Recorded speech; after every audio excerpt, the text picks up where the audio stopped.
Olá, pessoal! Vamos estudar juntos a lição bíblica da ciência cristã? O tema desta semana é a doutrina da reconciliação. Eu vou deixar aqui na descrição do vídeo o link para você baixar essa lição e acompanhar esse estudo com a gente. O texto áureo é de Salmo 65, 2 e 3. Ó tu que escutas a oração, a ti virão todos os homens. Então Deus escuta as orações e todos vamos a Deus. Se prevalecem as nossas transgressões, tu nolas perdoas. Então, se parece que nossas transgressões, nossos pecados estão vencendo, na verdade, Deus vai perdoar, ou seja, vai destruir esse pecado, né, e nos salvar do pecado. O perdão na ciência cristã é a destruição do pecado e a salvação da pessoa, né? Ela fica salva do pecado. E a leitura alternada tem Levítico 16, 2, 3 e 16.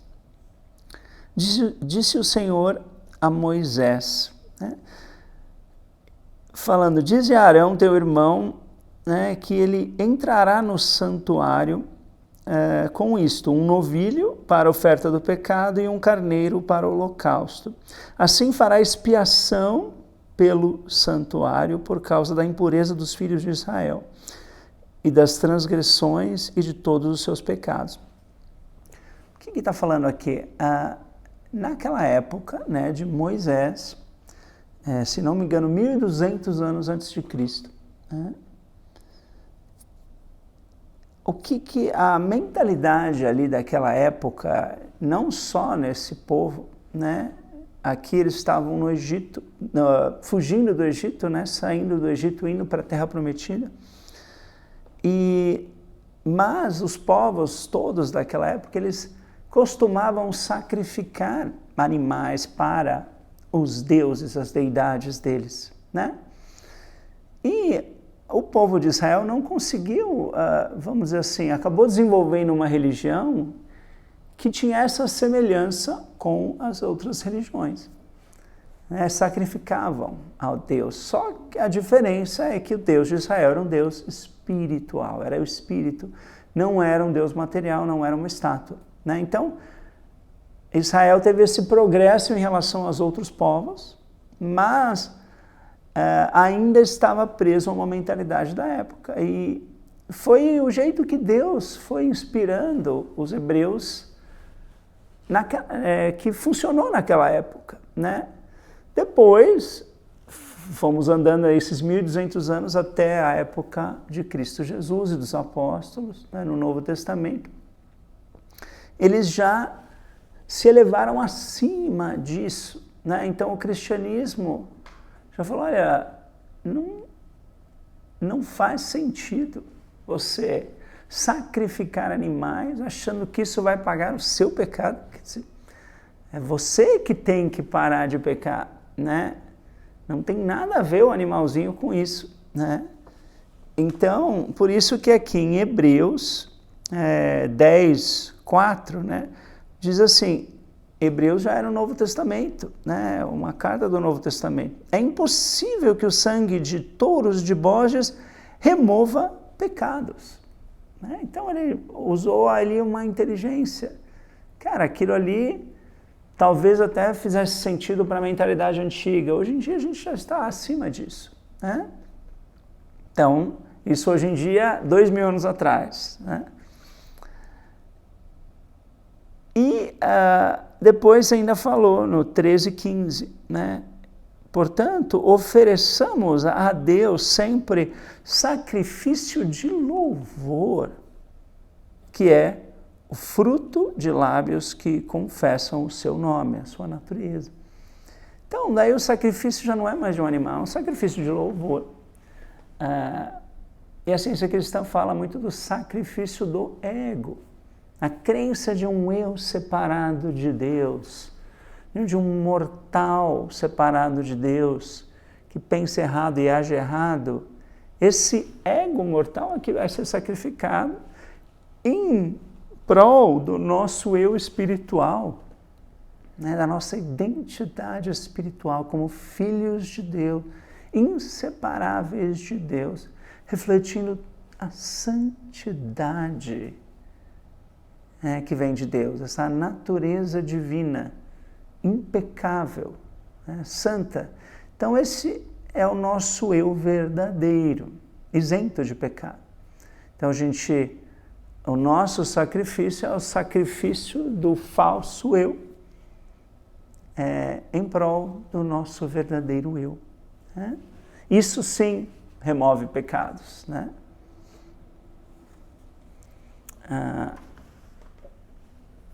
E então vamos aqui para a seção 1. E aqui voltando ao tema, né, doutrina da reconciliação. Em inglês, Doctrine of Atonement. A palavra atonement em inglês tem 2 significados em português. Ela pode ser ou reconciliação ou expiação. Né? Então, isso que a gente estava falando aqui, eles matavam animais como expiação pelo pecado. Era como uma tentativa de redenção, né? Mas também de reconciliação com Deus, como se o pecado os afastasse de Deus. E depois, quando eles faziam esses sacrifícios, eles se aproximavam de Deus, se reconciliavam com Deus, né? Pagavam os pecados e se reconciliavam com Deus. Então, essa ideia, a doutrina da expiação ou da reconciliação é o tema da lição. Né? Então, essa ideia de que a crença de que estamos separados de Deus e que precisamos nos reaproximar de Deus.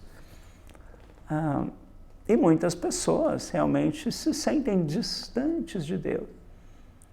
E já a ciência cristã nos mostra que não só estamos próximos de Deus, como vivemos, nos movemos e existimos em Deus. Deus é a nossa vida. Nada pode nos separar de Deus. Bom, vamos aqui à leitura, né? 1 João 4,9 diz assim: Nisto se manifestou o amor de Deus em nós, em haver Deus enviado o seu Filho unigênito ao mundo para vivermos por meio dele. Então, tem pessoas que interpretam que Jesus era um unigênito, ou seja, o único Filho de Deus.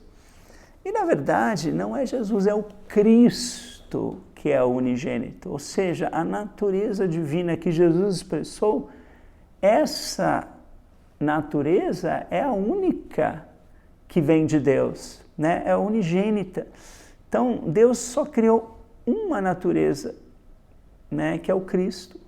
Todos nós refletimos esse Cristo, né? Esse Filho unigênito, esse Filho perfeito, à imagem e semelhança de Deus. Em João 3,34, né? Pois o enviado de Deus fala as palavras dele, porque Deus não dá o Espírito por medida. Realmente, Deus não limita esse Espírito Santo, essa inspiração que Ele nos dá. Ele nos dá essa inspiração infinita. O Pai ama o Filho e todas as coisas têm confiado às suas mãos. Todas as coisas têm dado para nós. Né? No inglês, a palavra confiado está dado, né? Given. Que é justamente Deus nos deu tudo, todo o bem infinito. Ele não dá só um pouquinho de bem, Ele nos dá todo o bem. Esse bem não é matéria, é espírito, né? É qualidades divinas, pensamentos divinos, inspirações. Esse é infinito, né? Nossos presentes que Deus nos deu. Em João 10, 23 ao 30, né? Jesus estava no templo e o pessoal perguntou para ele: olha, se você é o Cristo, fala de uma vez por todas, né? Fala francamente. Ele falou: eu já falei, mas vocês não acreditaram, né? as obras que eu faço em nome de meu Pai testificam a meu respeito. Eu achei interessante, né? Me chamou a atenção essa frase. E a gente pode aplicar para nós mesmos, né? Se alguém vier e pergunta para a gente, olha, você manifesta o Cristo, essa natureza divina?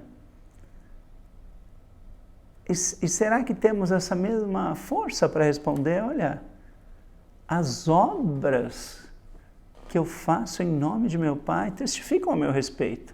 Testificam que eu sou um filho de Deus, que eu reflito a natureza de Deus, que eu reflito o Cristo. Né? Então, o ideal seria que cada um de nós pudesse dar essa mesma resposta, se alguém perguntasse se nós somos filhos de Deus. Né? Sim, as obras que eu faço em nome de meu Pai testificam a meu respeito. E daí o Cristo aqui continua falando, as minhas ovelhas ouvem a minha voz, eu as conheço e elas me seguem. Então, cada pessoa, cada criatura de Deus, né, ouve esse Cristo, ou seja, a mensagem divina de Deus aos homens, a qual fala a consciência humana. Então, sim, nós que somos seguidores, escutamos a voz do Cristo.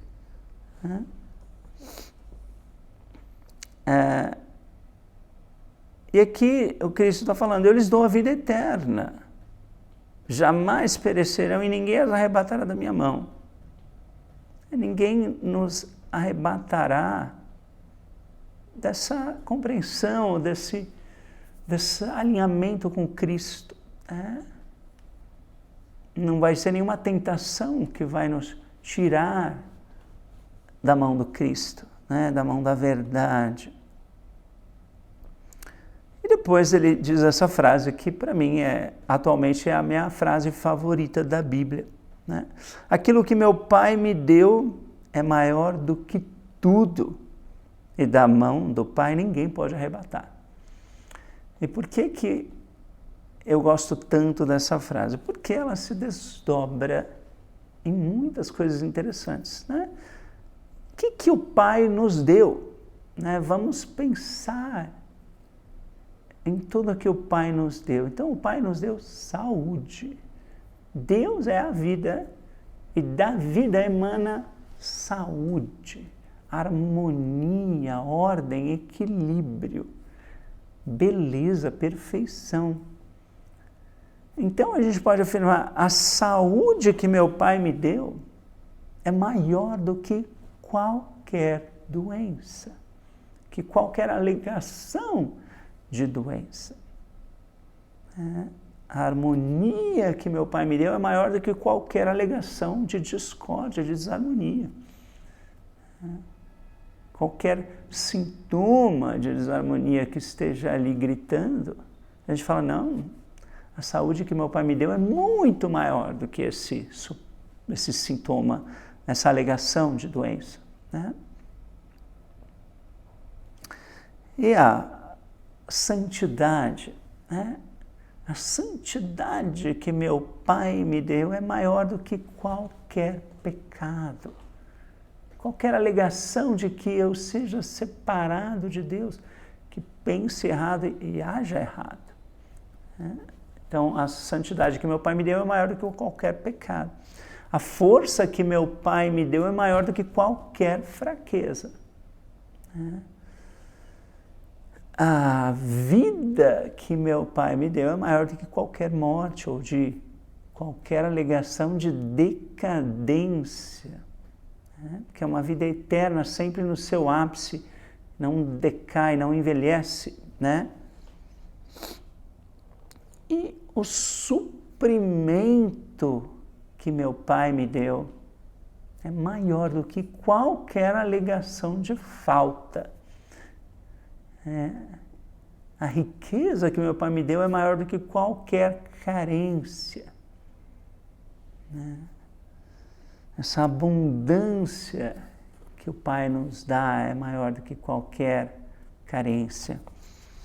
Né? E assim por diante, a gente pode pensar, por exemplo, às vezes eu tenho problema com distração, né? Estou querendo focar num trabalho e me distraio com a internet, com o celular, com não sei o quê. Então, a disciplina, o foco que meu pai me deu é maior do que qualquer distração. A liberdade que meu pai me deu é maior do que qualquer prisão, do que qualquer alegação de limitação. Então, olha quanta coisa que a gente pode pensar com esse trecho, né? E orar com esse trecho. Né? E saber que estamos na mão do Pai e ninguém pode nos tirar da mão do Pai, né? Ou dessa inseparabilidade com o Pai, essa coexistência com Deus. E é assim que o Cristo falou, eu e o Pai somos um, não é que somos a mesma pessoa, somos inseparáveis, somos como um, de tão próximos, de tão unidos. E é o que cada um de nós é com Deus, né? Inseparável de Deus, unido, próximo, né? Em perfeita comunhão com Deus. Então, essas palavras são simplesmente maravilhosas, né? E precisamos acreditar que são verdade a nosso respeito. Né? E aqui no livro Ciência e Saúde com a Chave das Escrituras, de Mary Baker Eddy, na página 333, diz assim, a imagem divina, a ideia, o Cristo, é e sempre será inseparável do princípio divino, Deus. Então, podemos pensar, o Cristo em mim é e sempre será inseparável de Deus. Aqui nas páginas 142, na antiguidade, os seguidores de Cristo, a verdade, mediam o cristianismo pelo poder deste sobre a doença, o pecado e a morte. Eu fiquei pensando, medir o cristianismo, né? Eu não tinha reparado muito nisso, a gente não costuma medir o cristianismo. Olha, você tem tal grau de cristianismo, você tem um pouco mais... Mas, de certa forma, a gente acaba... justamente pelas nossas demonstrações, pelos nossos frutos, podemos, de certa forma, medir o nosso grau de cristianismo, né? Quanto assimilamos dos ensinamentos de Jesus e quanto pomos em prática esses ensinamentos, né? Então, de certa forma, pode ser medido o cristianismo, né? É subjetivo essa medição, mas... de certa forma, essa ideia, né, de que nós provamos para nós mesmos e para os outros, talvez, ser cristão, né, na medida de nosso domínio sobre o pecado, a doença e a morte. Né?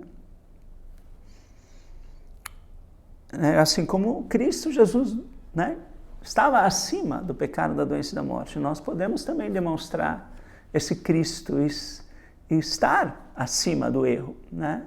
Nos manter acima do erro. Mas as religiões modernas geralmente omitem todos esses poderes, menos um, o poder sobre o pecado.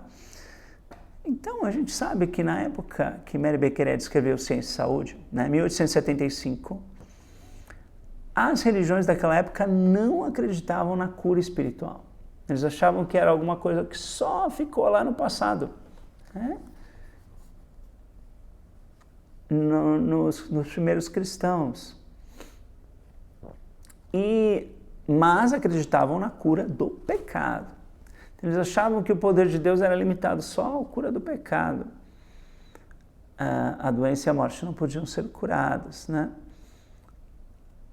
Mas, tanto Jesus, quanto os apóstolos, quanto os profetas da antiguidade, venceram, né? Tiveram várias demonstrações de vencer doença, pecado, morte e limitação, né?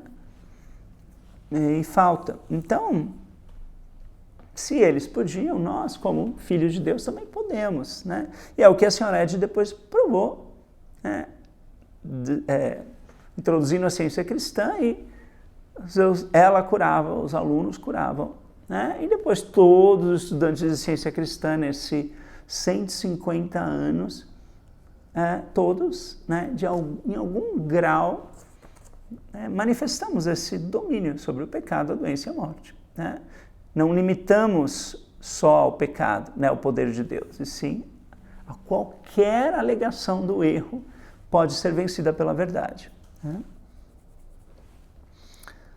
E daí o texto continua. Temos de procurar a túnica não dividida, o Cristo inteiro, como nossa primeira prova do cristianismo. Olha, primeira prova do cristianismo. Pois só o Cristo, a verdade, pode nos dar a evidência absoluta. Eu achei interessante, né? Eu grifei o Cristo inteiro. Né? Será que eu estou manifestando o Cristo inteiro? Eu percebi que eu não estava, né, até pouco tempo atrás, manifestando o Cristo inteiro no sentido da minha carreira.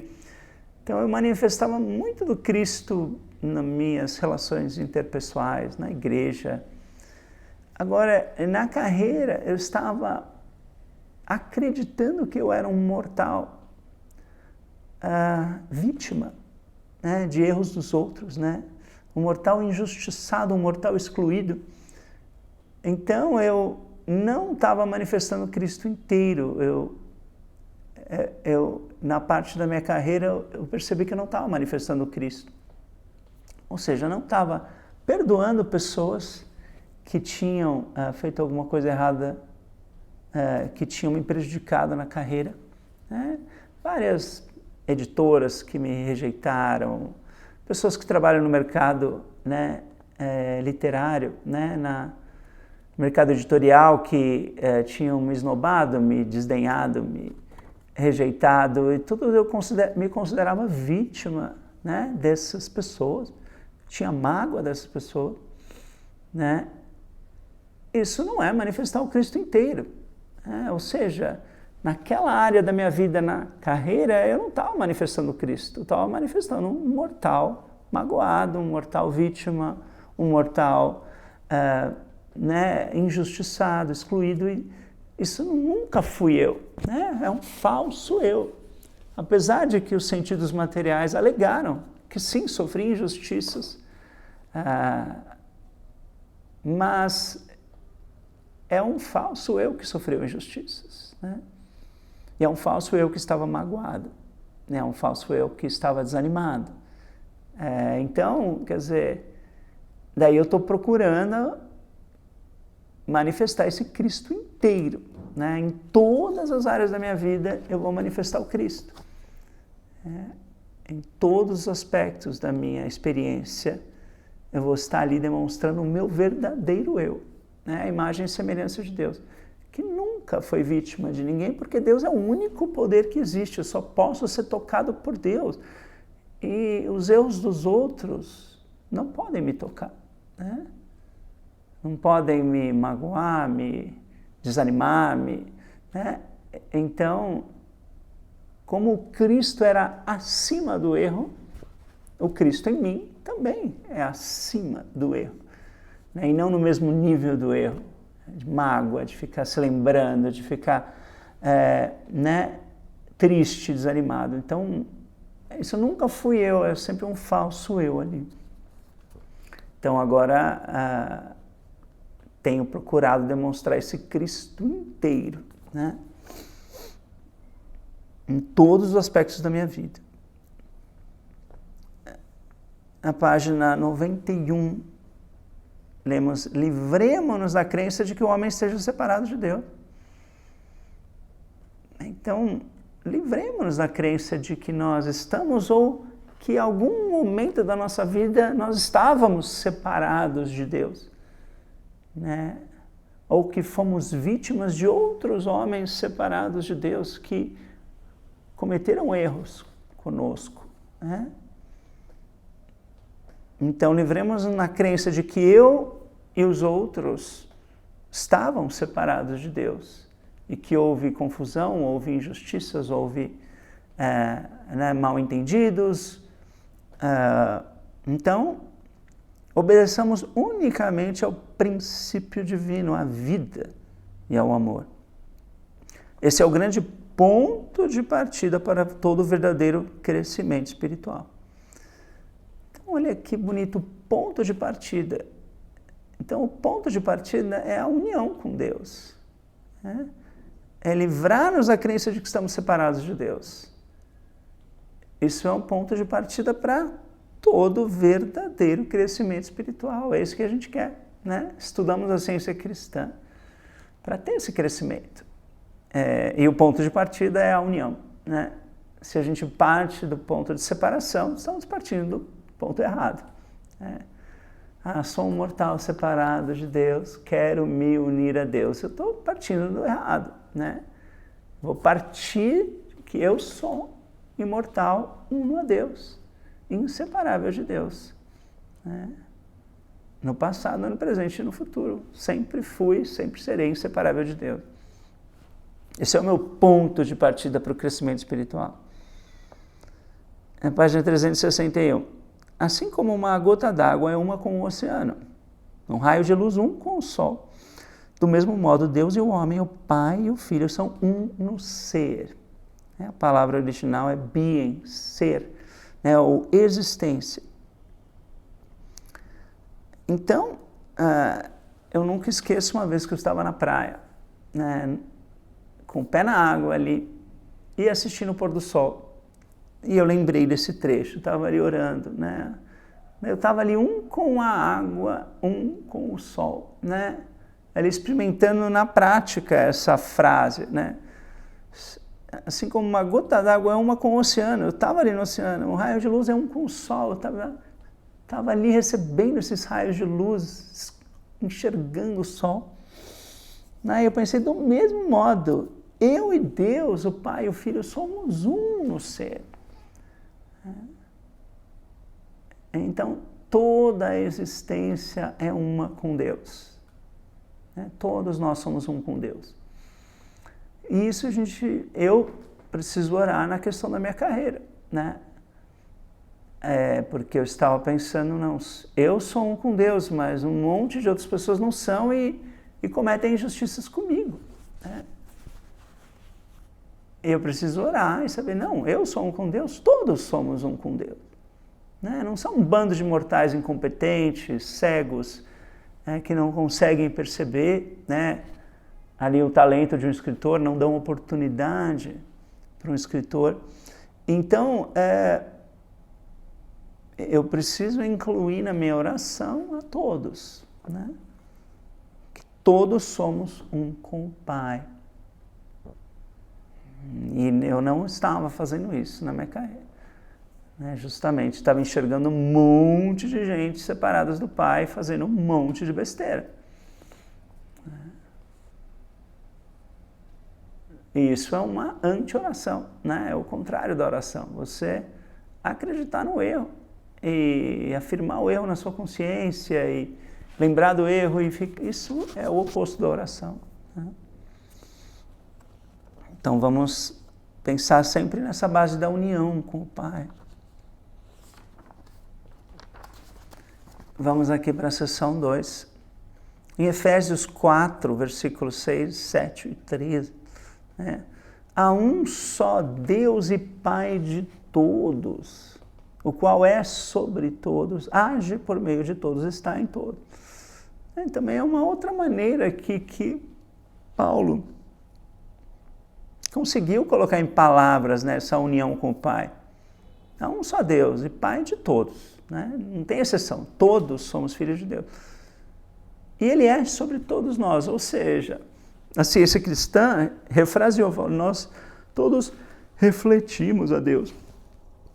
Né? Ele é sobre todos, age por meio de cada um de nós. Né? E está em cada um de nós. E cada um de nós está em Deus. Né? Ele está refletido em nós e nós vivemos, nos movemos e existimos nele.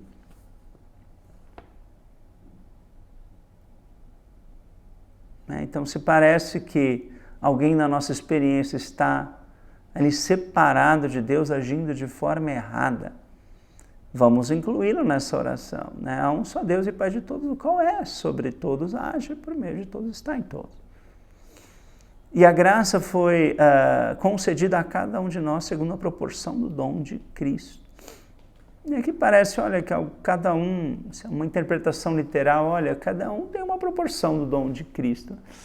Mas Cristo é a nossa natureza divina, ela não vem em proporção, né?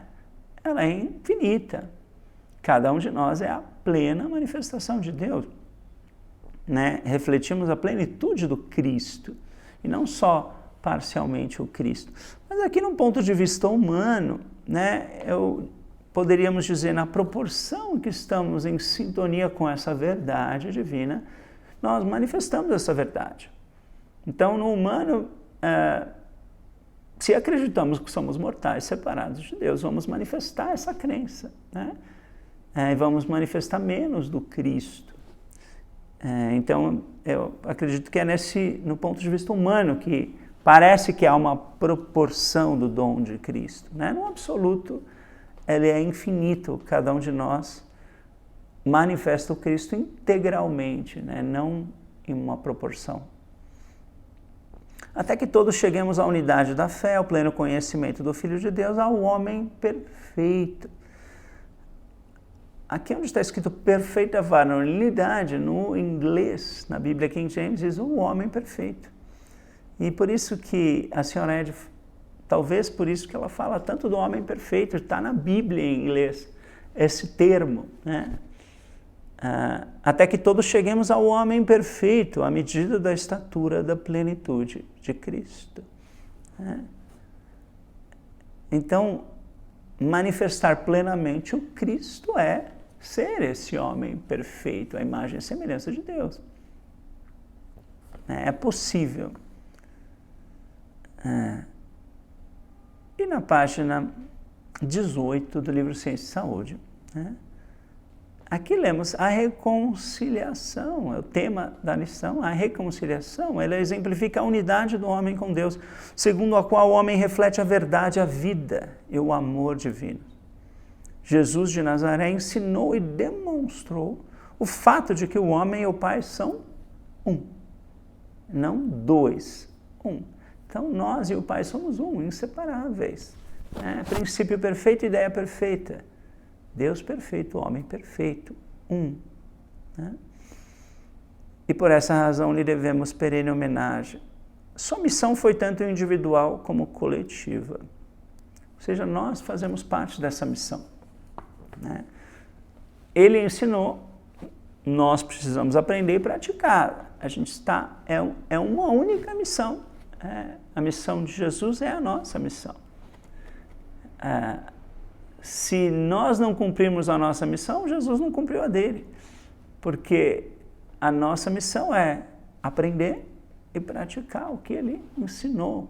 Assim, nós estamos continuando a obra de Cristo Jesus, né? Então, por isso que a missão dele é individual e coletiva, inclui a nós. Ele realizou corretamente a obra da vida. E daí eu me pergunto, será que eu estou realizando corretamente a obra da minha vida? A obra que Deus tem para mim?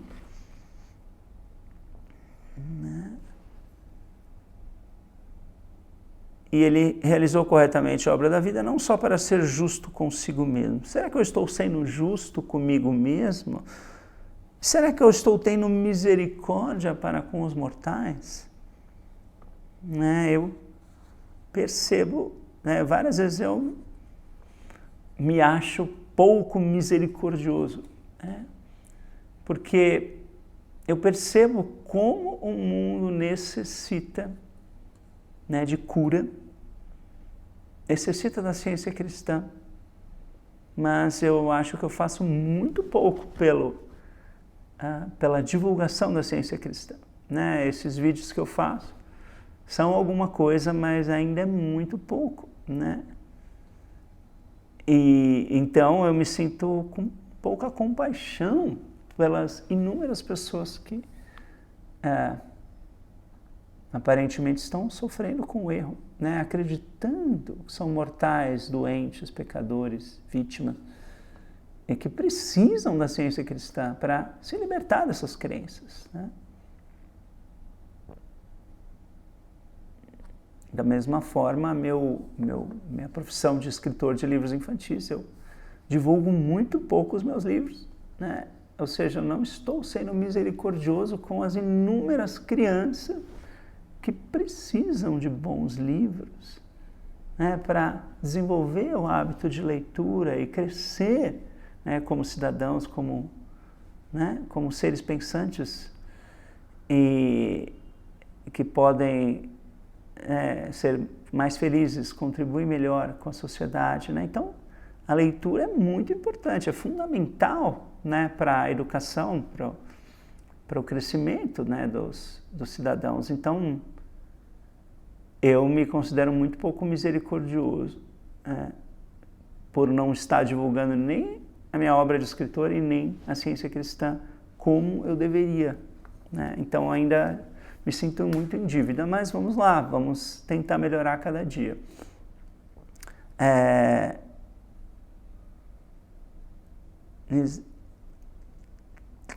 E aqui, justamente, não para realizá-la por eles, mas e nem para desobrigá-los de uma responsabilidade sequer. Né? Então, talvez tem algumas religiões que falam que Jesus morreu por nós, e dá essa ideia de que ele já fez todo o trabalho, né? Não, ele fez o dele, nós temos que fazer o nosso, né? Que é seguir os ensinamentos e pôr em prática, né? E daí aqui esse trecho, você vai na página 18, né, do livro Ciência e Saúde. Eu estava lendo esse final de semana justamente esse capítulo, né? Eu costumo ler a lição bíblica só até quinta-feira, depois sexta e sábado eu prefiro abrir o livro Ciência e Saúde e ler, né, ou alguma outra obra da senhora Ed, e eu estava lendo justamente esse capítulo no final de semana. E a próxima frase, que não está aqui na lição, mas a continuação desse uma responsabilidade sequer, aí diz assim: Jesus agia ousadamente contra a geralmente reconhecida evidência dos sentidos, contra credos e práticas farisaicas. Mas o que ficou marcado é que Jesus agia ousadamente. E para mim isso é o contrário de timidamente. Como eu falei, eu divulgo a ciência cristã timidamente. Eu divulgo o meu trabalho de escritor timidamente. Então eu preciso mudar isso, preciso agir ousadamente. Como Jesus era ousado, ele não era tímido, e ele deu bronca nos discípulos, falando assim: por que sois assim tímidos, homens de pequena fé?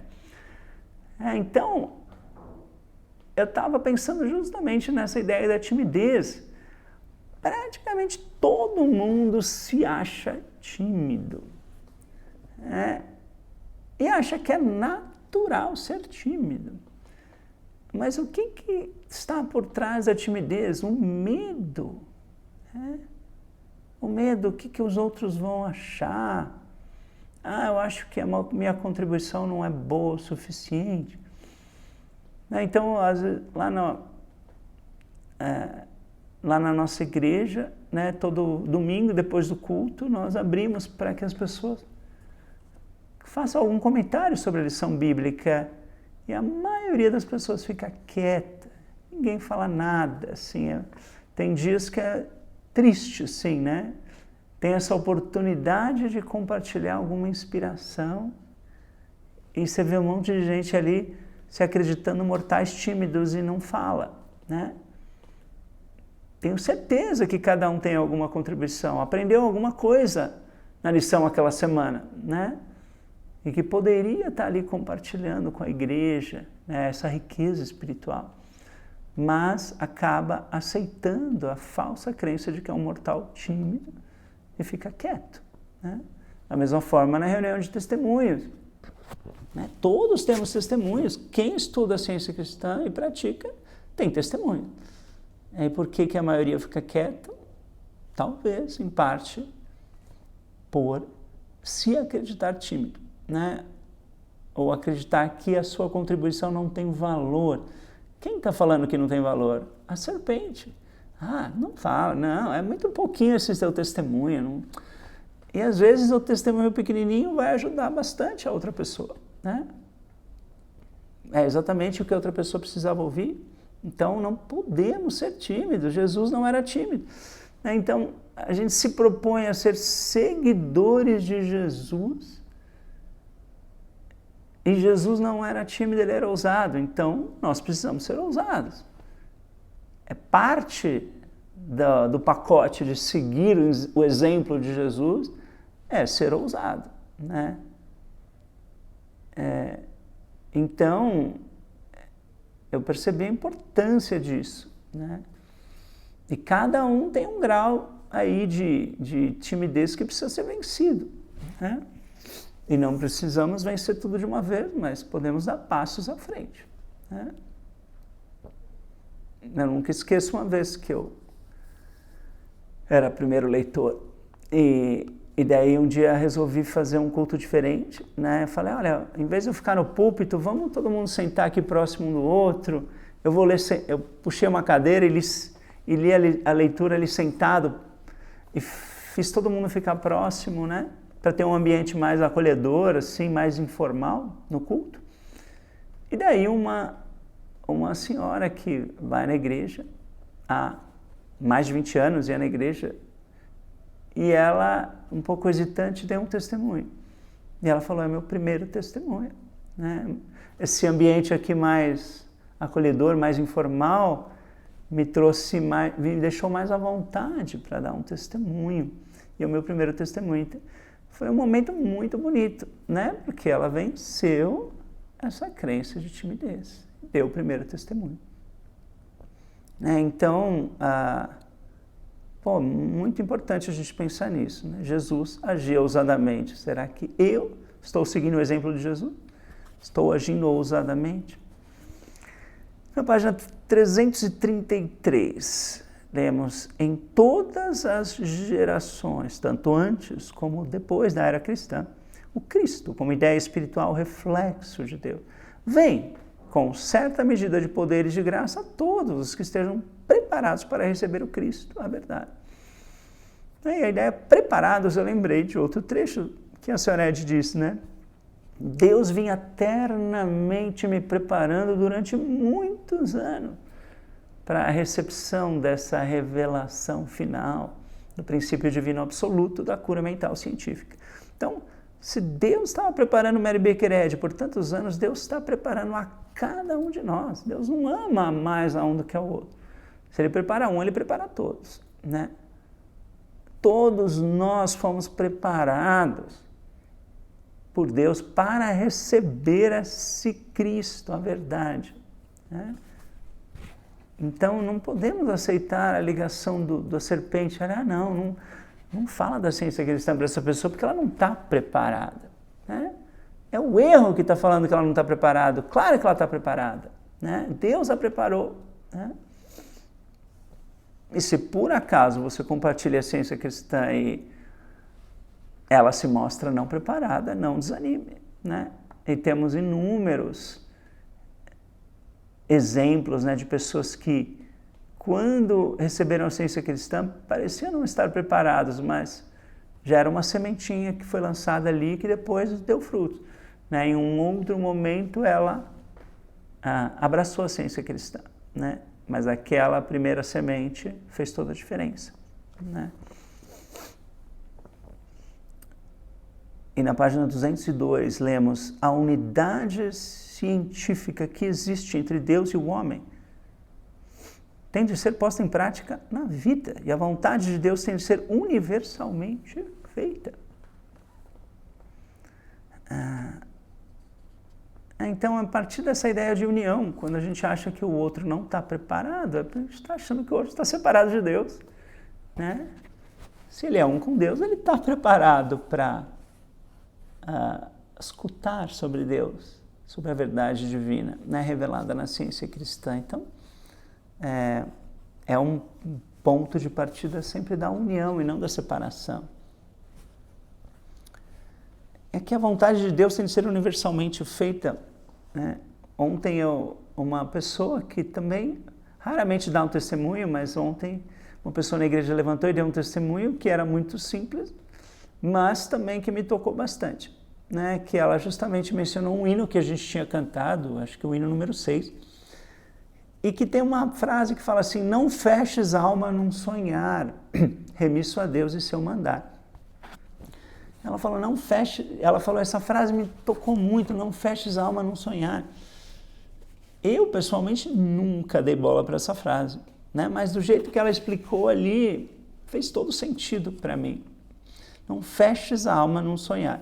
E ela interpretou como, às vezes a gente tem um sonho e está fechado nesse sonho, né? E ela, por exemplo, deu um exemplo. Ela, por ter se formado em jornalismo, ela é jornalista, ela estava com a carreira totalmente focada nisso, né?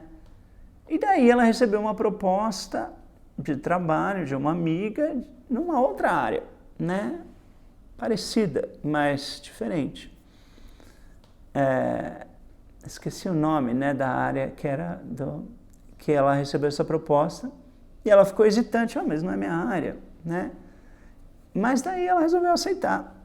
E teve algumas experiências nessa outra área de trabalho que foram bem proveitosas, bem harmoniosas.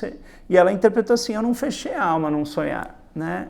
Eu estava aberta a Deus e às oportunidades que vêm de Deus, né, para expressá-lo, né? Então, eu achei super bonito essa interpretação dela, esse testemunho dela. E casa com essa parte, a vontade de Deus tem de ser universalmente feita, não a minha vontade, né? Então, se a gente percebe que a vontade de Deus é diferente da nossa vontade, vamos seguir a vontade de Deus, né? Não fechar a alma num sonhar. E também sonhar pode ser o sonho da existência na matéria, o sonho da doença, né? Então, a doença é um sonho do qual o paciente precisa ser despertado. Então, não vamos fechar a alma num sonhar que estamos doentes, que estamos decaindo, né? Que somos mortais separados de Deus, né? Tudo isso é sonhar, né? Na seção 3, em Filipenses 4,13, tudo posso naquele que me fortalece, né? Então, Deus nos fortalece, tudo podemos, no sentido de tudo que Deus quer que a gente faça, a gente pode fazer, porque Ele está nos fortalecendo. Em Daniel 10, né, eu fui lá e li o capítulo inteiro. Ali ele já estava servindo, né? Lembra que Daniel foi para a Babilônia, jovenzinho, e depois ele ficou servindo ali a Babilônia, só que depois a Babilônia foi conquistada pelos Círios, como é que chama? Não, Ciro o Grande era esse rei, né? Era os persas, né? A Pérsia conquistou a Babilônia. E aqui Daniel já estava servindo os reis persas. E esse Ciro o Grande era o rei. Ele, nem sei por que eu falei isso, porque na verdade não tem a ver com essa frase. Mas ele estava ali, né? E ele teve momentos de, parece que, decepção, tristeza, depressão e debilidade física. Não, naqueles dias eu, Daniel, pranteei durante 3 semanas. Imagina você ficar deprimido por 3 semanas. Né? Ele não diz exatamente o que aconteceu, se foi alguma situação específica, né, que o deixou down, né, para baixo, depressivo por 3 semanas. E ele não só ficou com o pensamento ruim, o corpo também fraco, né? Eu só contemplei essa grande visão, tá? Porque ele estava, se descreveu sem cor, desfigurado, não retive força alguma, ou seja, estava fisicamente debilitado, né? Nesses momentos, até que ele foi tocado por um anjo, né? Um anjo é um pensamento de Deus que vem ao homem. Então, Eis que certa mão me tocou, sacudiu-me. Então o anjo às vezes nos sacode, né? E me pôs sobre meus joelhos. E me tornou a tocar. Quer dizer, não é só uma vez. Se a gente não desperta na hora, o anjo continua nos tocando, né? Até a gente despertar, né? Tornou a tocar aquele semelhante ao homem e me fortaleceu e disse: não temas, homem muito amado, paz seja contigo, sê forte, sê forte. Olha que mensagem maravilhosa, serve para nós hoje, né? Os anjos de Deus falam a mesma coisa para nós agora. Não precisamos estar deprimidos e nem estar fracos fisicamente. Isso é o que Deus fala para nós sempre, né? Mas quando a gente está debilitado, a gente mais precisa escutar isso, né? Não temas, homem muito amado, paz seja contigo, sê forte, sê forte.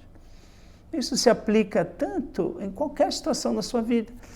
Se a sua carreira está ruim, se o seu casamento está ruim, se qualquer relacionamento está ruim, a gente pode, não temas. Homem muito amado por Deus e refletindo esse amor de Deus. Paz seja contigo, sê forte, sê forte. Não deixe que nada tire a sua paz, porque a paz vem de Deus. Não deixe que uma circunstância humana tire o que Deus te deu, que é a paz, né? Então vamos continuar sempre escutando esses anjos, em vez de ficar perdido nos problemas ou aceitando as alegações do erro, né?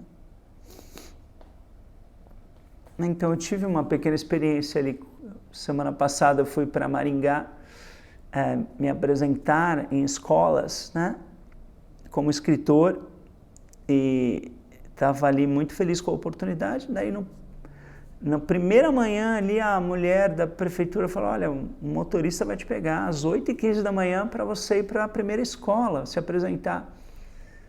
E eu acordei cedinho, orei, estava 100% preparado ali, né, para me apresentar para as crianças, orando. E estava ali 8h15, na porta de casa, num frio, a faxineira do prédio ali do Airbnb que eu fiquei, tinha acabado de lavar a entrada, então eu não tinha um lugar para sentar, mas eu não pude sentar porque estava tudo molhado. Estava com uma mochila pesada com mais de 50 livros, em pé ali, e o motorista não chegava, né? Então 8h15, 8h30, 8h45, ele não chegava. E aquilo foi me debilitando, foi tentando tirar a minha paz. Que droga, não acredito, não sei o quê, tá. Quer dizer, então, é o erro gritando ali: olha, a harmonia está indo embora, né? O que era para acontecer não está acontecendo, está tudo errado, tem alguma desavença aí e tal, né? Então, a tentação de perder a minha paz era muito grande. E eu fiquei orando ali: não, vamos focar no bem, vamos focar em Deus, vamos continuar orando, né? Não ficar só, né, com essa angústia desse motorista não chegar nunca, né?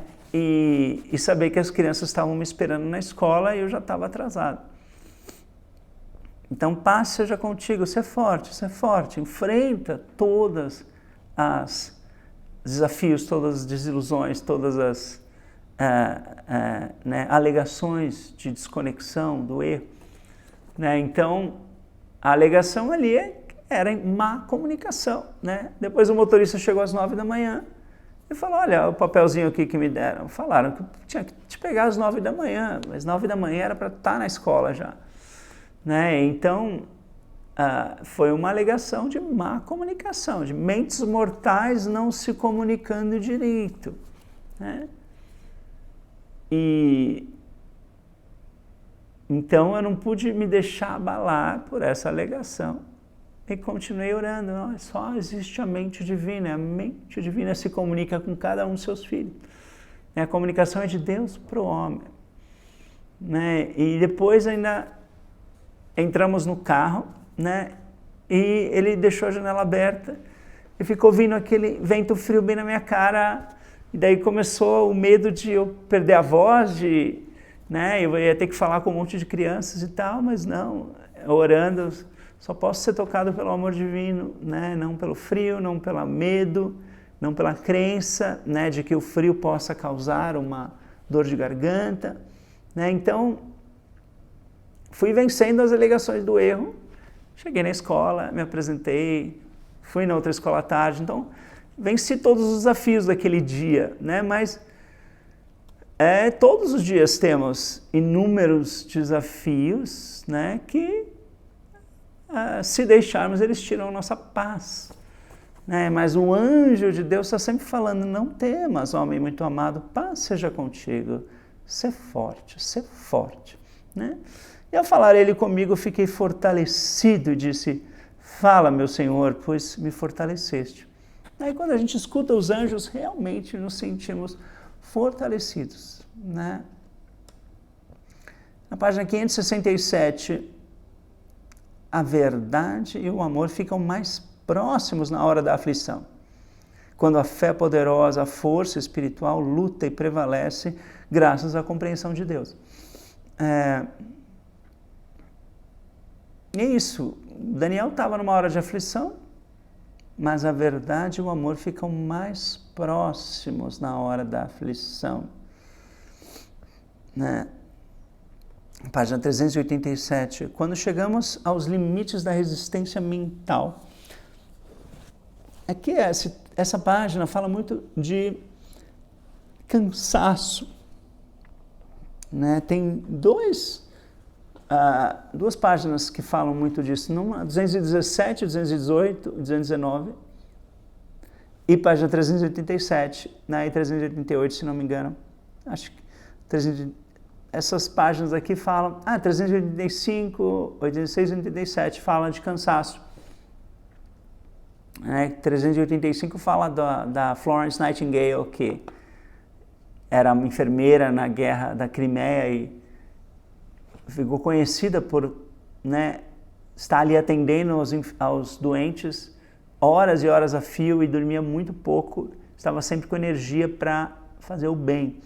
Né? A senhora Ed usa esse exemplo, né, que nós também, quando estamos fazendo o bem,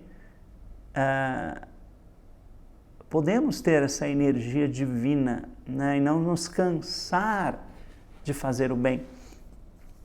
E esse trecho está nesse contexto, né? Quando chegamos aos limites da resistência mental, e aqui física também, né? Concluímos que nosso esforço intelectual ou nosso esforço físico já foi bastante longe, mas quando nos damos conta de que a mente imortal está sempre ativa e vemos que as energias espirituais não podem sofrer desgaste. Então, a gente pensa muito em energia material que vem da comida, né, dos alimentos, mas não, aqui fala de energia espiritual que vem do espírito. Essas energias espirituais não podem sofrer desgaste, nem pode a chamada lei material, que diz que precisamos dormir tantas horas por dia, senão a gente vai ficar mal, né? Nem pode a chamada lei material invadir o âmbito dos poderes e dos recursos dados por Deus. Isso nos permite descansar na verdade, né? Retemperados com a certeza da imortalidade oposta à mortalidade. Então, não descansar na cama, descansar na verdade. Né? Aqui está falando, nem sempre temos, às vezes estamos passando desafios em que não conseguimos dormir muito, né? Precisamos passar ali dias com menos horas de sono, mas podemos descansar na verdade, né? Retemperados com a certeza da imortalidade oposta à mortalidade. Página 173. O que é denominado matéria não manifesta outra coisa a não ser uma mentalidade material. Então, o nosso corpo manifesta nossa mentalidade, né? Nosso pensamento. Então, se acreditamos que dormimos pouco e que vamos sofrer as consequências, a gente sofre na proporção da nossa crença, né? Então, eu já percebi isso Tinha uma época que eu acreditava muito mais na crença de que se eu não dormir 8 horas, eu vou estar mal no dia seguinte. Eu estava mal na proporção que eu acreditava. Quando eu passei a compreender melhor essas energias divinas do Espírito, né? Essa inseparabilidade da vida, né? de mim com a vida que é Deus, né? Então, teve muitas vezes que eu dormi muito pouco, mas estava muito bem, né? Porque o meu corpo manifestava o meu pensamento. O meu pensamento estava ali cheio de compreensão espiritual, o corpo manifestava isso, né? Enquanto quando estava cheio de medo e de crenças, o corpo manifestava, né, mais debilidade. Então, a anatomia declara que o homem é estrutural. Aqui são áreas ali da medicina, né, anatomia, fisiologia. A fisiologia continua essa explicação, medindo a força humana pelos ossos e tendões e a vida humana pela lei material. Quer dizer, querem realmente medir a vida humana pela lei material. Falar, olha, você chegou em certa idade, você já não tem mais energia. Como não? Deus é a fonte da energia. A energia divina do Espírito nunca se esgota, né? Então, a nossa união com a vida é inseparável, né? Inquebrantável. Ela não fica, nós não vamos nos separando da vida conforme o tempo passa, não. Nós estamos eternamente inseparáveis da vida, né? Que é Deus. E que o homem é espiritual, individual e eterno. A estrutura material é mortal. Então, nosso verdadeiro eu é espiritual, individual e eterno. A estrutura material, o corpo, é mortal. Ou seja, eu não sou o corpo, né? O homem é espiritual, o homem não é o corpo. A estrutura material não é o homem, né? Na página 336, o homem imortal era e é a imagem, ou ideia de Deus, a própria expressão infinita da mente infinita. E o homem imortal é coexistente e coeterno com essa mente. Então, olha aqui, coexistente e coeterno. A mente divina é eterna e nós somos coeternos com essa mente ou com essa vida. Então é gostoso substituir pelos outros sinônimos de Deus aqui. Eu lembro quando eu estudava para o vestibular, todo dia eu li essa frase, né? Eu sou a expressão infinita da mente infinita. Tenho toda a inteligência, sabedoria, memória necessárias para aprender todas as matérias, né, no vestibular. Então, eu orava muito com esse trecho. Mas a gente pode substituir pelos outros sinônimos de Deus. Eu sou a expressão infinita do Espírito infinito, da alma infinita, do princípio infinito. Sou a expressão infinita da vida infinita.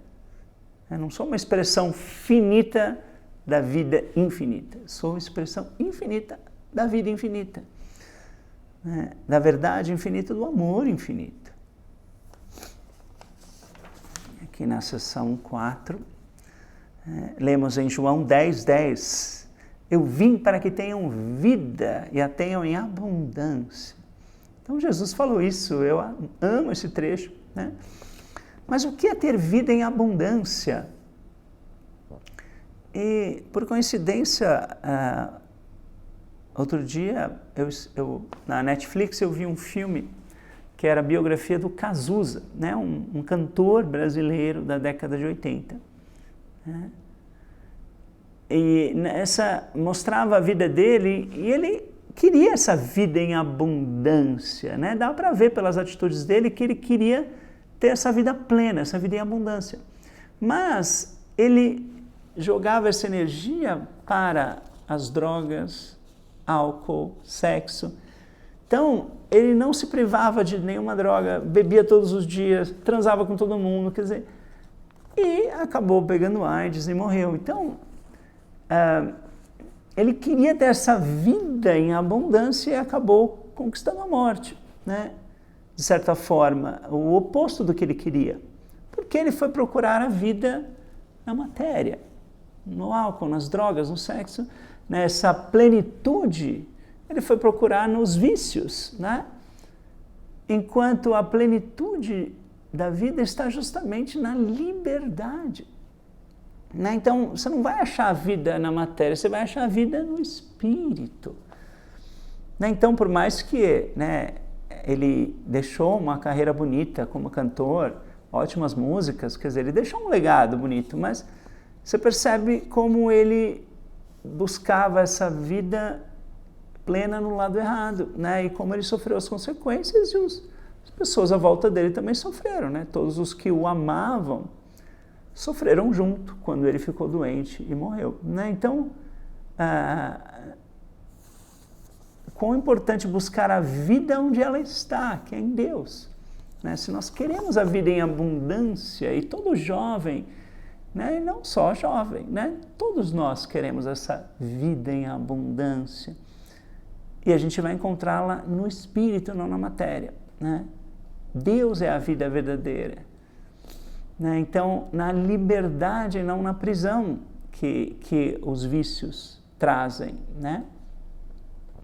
Justamente as drogas, esses vícios, eles prometem a liberdade, né? Todo mundo fala que quando você cheira cocaína, você experimenta uma efusão, uma coisa muito louca, que depois o cara quer de novo isso, e ele vai acabar se prendendo. Ele parece estar experimentando a liberdade, mas essa liberdade se volta contra ele em prisão, né? Então,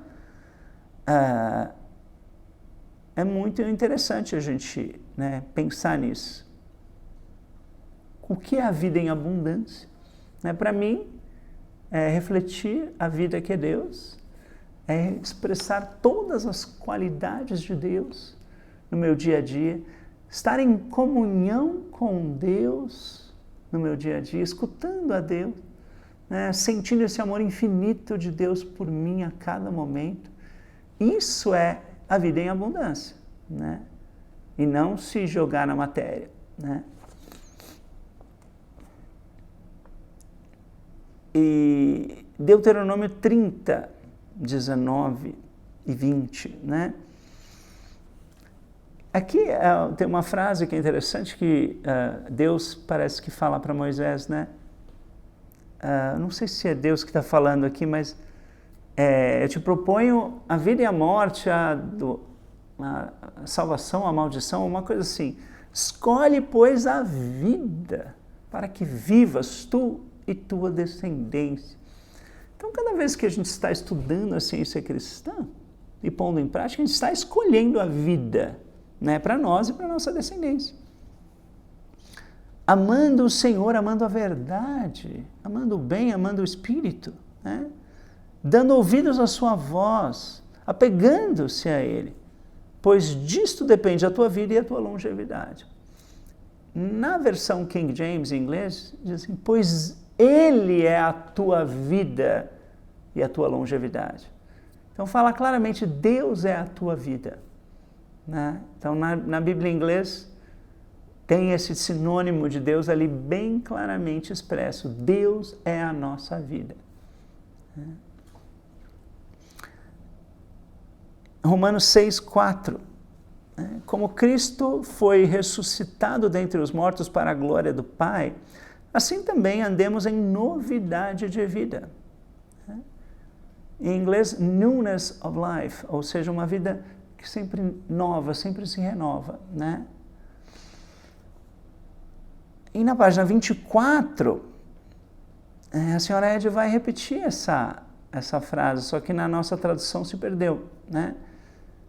Aquele a quem o braço do Senhor é revelado, crerá na nossa mensagem e regenerados, ele se elevará a uma vida sempre nova, né? O original é newness of life, a mesma frase que está novidade de vida aqui na Bíblia, é no Ciência e Saúde. Então poderíamos traduzir, regenerado se elevará a novidade de vida, ou a uma vida sempre nova, né? Uma vida que sempre se renova, porque a vida que é Deus, ela é eterna, né? Ela é infinita, ela sempre se renova, né? não é uma nova vida no sentido de que é a mesma vida eternamente. É uma vida só que é Deus, né? Então a gente não vai conseguir uma vida nova, a gente vai simplesmente compreender de uma maneira nova e manifestar sempre de uma maneira renovada essa vida que é Deus. Isto é participar da expiação. Esta é a compreensão na qual Jesus sofreu e triunfou. Na página 246, é uma página que fala muito de vencer a crença no envelhecimento, né, na decadência. É uma das páginas preferidas em saúde e eu sempre leio no meu aniversário para me lembrar que eu não sou um mortal envelhecendo, né? Aqui nessa página que tem a famosa frase nunca registreis idades, né, que na tradução atual está traduzida erradamente, né, não leveis em consideração a idade. Não é isso que a senhora escreveu. Nunca registreis idades, né? É isso que ela escreveu e é muito importante para mim, né, desde que eu lembro de uma palestra que eu ouvi quando eu era jovem, num encontro de jovens, né, o Orlando Trentini falou assim, olha, você não vai esperar você ficar velho para vencer a crença na velhice, já vence a partir de agora, né? E eu lembro que já quando eu fiz 20 anos, eu já parei de comemorar aniversário, né? Eu falei, não, vou decidir já vencer a crença, né, em idade agora, né? Eu sou eterno, sou a imagem e semelhança da vida infinita, né? A expressão infinita da vida infinita, não sou um mortal com certa idade, né, que nasceu algum dia e vai morrer outro dia. Não, isso é uma alegação do erro, né? Então, por isso nunca registrei as idades, nunca acredite que você é um mortal limitado, né? A vida e suas faculdades não se medem por calendários, né? Então, o que hoje as pessoas tentam te medir, né? Eles falam, olha, qual a idade você tem? Daí se você fala, não, então olha, já está próximo esse problema, aquele problema, que não sei o quê. Não, as pessoas da sua idade costumam ter esse problema. Você já está tentando medir a vida por calendários, ou limitar a vida, né? A vida e suas faculdades não se medem por calendário. O perfeito e o imortal são a semelhança eterna de seu Criador. Medir a vida pelos anos solares rouba ou despoja a juventude e reveste a velhice de feiura, né, de características feias. Aqui, né, na tradução, está muito errada a tradução da próxima frase, daí eu vou corrigir. E confirma, né, se você não acredita em mim, olha no original, você vai ver que está escrito exatamente isso que eu vou falar. Né? O sol radiante da virtude e da verdade coexiste com o ser. Né? Então, o que acontece é que as tradutoras, né, erradamente traduziram ser como existir, e daí coexiste com o existir ficava estranho, então eles tiveram que errar mais uma vez, que é traduzir coexiste como simultâneo. Simultâneos totalmente diferentes de coexiste. Né? Duas coisas simultâneas, coexiste duas coisas que existem juntas, né? Então, ao que a senhora Ed disse, justamente o sol radiante da virtude e da verdade coexiste com o ser, né? Com o nosso ser, com a existência, com o ser de todos, né? A plenitude do homem é o eterno meio-dia desse ser, não é desse sol, né? O que ela escreveu é desse ser. E essa plenitude nunca é diminuída por um sol em declínio. Então, o que eu entendo desse trecho? Que ele é um pouco muito com imagens, né? Mas, justamente, para mim, Deus é esse sol radiante da virtude e da verdade. Quer dizer, Deus irradia virtude e verdade. Né? E nós coexistimos, né, com Deus, que é essa fonte, fonte da virtude e da verdade. Então, essa fonte da virtude e da verdade coexiste com cada um de nós, né? E nossa plenitude é o eterno meio-dia desse ser, quer dizer, esse ser verdadeiro que cada um de nós expressa, não declina, ele está sempre no seu ápice, que é o sol ao meio-dia, né? É o representado pelo sol ao meio-dia, é o ápice. Então, o ser de Deus que nós refletimos, que é o nosso ser, ele está sempre no ápice, ele nunca declina, ele nunca nem chega ao ápice e nem sai do ápice, ele está eternamente no seu ápice, né? Na sua plenitude. Né? Por isso que somos a expressão infinita da vida infinita. Né? Essa plenitude não é diminuída por uma alegação de sol em declínio, né? Não declina a plenitude do homem. O homem governado pela mente imortal é sempre belo e sublime. Cada ano que passa desdobra sabedoria, beleza e santidade. Então, cada um de nós é governado pela mente imortal e nós somos sempre belos e sublimes. Né? Cada dia, cada hora que passa desdobra sabedoria, beleza, santidade. Não desdobra decadência, problemas de saúde, envelhecimento, desânimo. Não, cada dia que passa desdobra sabedoria, beleza e santidade. Né? Essa é a nossa verdadeira vida, o desdobrar da nossa verdadeira identidade, que ela é infinita, ela vai sempre revelando novas facetas. Né? Na seção 5, lemos na primeira a Timóteo 1,15. Fiel é a palavra e digna de toda aceitação de que Cristo Jesus veio ao mundo para salvar pecadores. Então, podemos substituir o Cristo vem à minha consciência para me salvar do pecado. Né? Vem à consciência de todos para nos salvar do pecado. Esse Cristo está ativo agora. Né? E em Mateus 7, que é no Sermão do Monte, né? Terceiro capítulo do Sermão do Monte, né? Mateus 5, 6 e 7, e aqui no 7 fala assim, não julgueis, para que não sejais julgados. E eu fiquei pensando no julgar, né? A gente vai julgar as atitudes e não as pessoas. Então, podemos julgar uma atitude e chegar à conclusão de que essa atitude está errada, ou esse pensamento está errado. Então, devemos julgar os pensamentos e as atitudes, não as pessoas. Né? Assim como a gente não gostaria de ser julgado. Mas pensei muito na ideia de julgar pela aparência. Né? Ninguém gosta de ser julgado pela aparência, certo?